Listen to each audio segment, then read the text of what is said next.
James ক্যামেরনের Avatar cinema তো দেখেছেন, যেখানে ভিন গ্রহে অদ্ভুত ধরনের উদ্ভিদ, পশু পাখি আর জলজ প্রাণীদের দেখানো হয়েছিল। যদি সিনেমার মতোই বাস্তবে এমন উদ্ভিদ ও প্রাণীদের দেখা যেত তাহলে কতই না ভালো হতো, এমনটি হয়তো ভাবেন অনেকেই। অবিশ্বাস্য হলেও সত্যি, পৃথিবীতে আছে এমন একটি দ্বীপ। দ্বীপটির নাম সকোত্রা, যেখানে গেলে ভিন গ্রহের স্বাদ পাওয়া যাবে। কেউ যদি ঘূর্ণিঝড়ের কবলে পড়ে এই দ্বীপে জাহাজ দাঁড়িয়ে আটকে পড়েন তাহলে চমকে উঠবেন। অদ্ভুত দেখতে এমন গাছগাছালি পৃথিবীতে যে থাকতে পারে তা বিশ্বাসই হবে না আপনার। মনে হবে অ্যাভাটার সিনেমার দুনিয়ায় পা দিয়ে ফেলেছেন। গালফ অফ এডেনের কাছে ভারত মহাসাগরের মাঝে 4টি দ্বীপ নিয়ে সকোত্রা দ্বীপপুঞ্জ গঠিত। ইয়েমেনের উপকূল থেকে প্রায় 250 মাইল দূরে অবস্থিত এই দ্বীপপুঞ্জটির প্রধান দ্বীপের নামও সকোত্রা।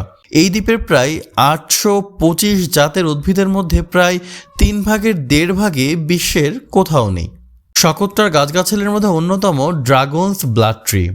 এর উপরের অংশ ছাতার মতো ছড়ানো, গাছের লাল রসকে এক সময়কার পৌরাণিক ড্রাগনের রক্ত ভাবা হলেও এখন ঔষধি গাছ ও রঞ্জক হিসেবে জনপ্রিয়।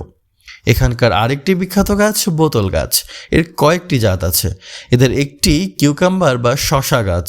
এ ধরনের গাছ একসময় আরবের মরুভূমিতে দেখা গেলেও এখন সকোত্রাতে কেবল দেখা মেলে এই ধরনের গাছের। এখানকার প্রাণীদেরকেও বাইরে খুঁজে পাওয়া দুষ্কর। দ্বীপে বাস করা প্রাণীদের মধ্যে সকোত্রা ওয়ার্বলার, সকোত্রা বান্টিং পাখি, ঘোস্ট ক্র্যাব, সকোত্রা লাইমস্টোন বা চুনাপাথর কাঁকড়া, ইজিপশিয়ান শকুন, লগারহেড কচ্ছপ অন্যতম। এছাড়া সরীসৃপ প্রজাতির মধ্যে 90% ও ভূভাগের শামুকদের মধ্যে 95% পৃথিবীর আর কোথাও নেই। এখানের সাগরেও আছে নাম না জানা জলজ প্রাণী। এর মধ্যে 253 প্রজাতির প্রবাল, 730 প্রজাতির সামুদ্রিক মাছ সহ আরও অনেক কিছু আছে। প্রায় 25 কোটি বছর আগে যখন বড় বড় ভূখণ্ডগুলো একত্রিত হচ্ছিল, তখনও সকোত্রা দ্বীপটি সবার থেকে পৃথক থেকে যায়। পৃথক অবস্থানের কারণে এখানকার উদ্ভিদ ও প্রাণী অন্যান্য জায়গায় বিস্তার লাভ করতে পারেনি। দ্বীপটির অর্ধেকাংশ মরুময়, প্রশস্ত বালুময় সৈকত, চুনাপাথরের গুহা আর উঁচু নিচু পাহাড়। কখনো কখনো বৃষ্টি হয়। স্থানটি ইউনেস্কো ঘোষিত ওয়ার্ল্ড হেরিটেজ সাইট। তাই কেউ যদি ভিন গ্রহের স্বাদ পেতে চান তাহলে আসতে পারেন এই দ্বীপে, কাটিয়ে যেতে পারেন নিজের মতো করে কয়েকটি দিন।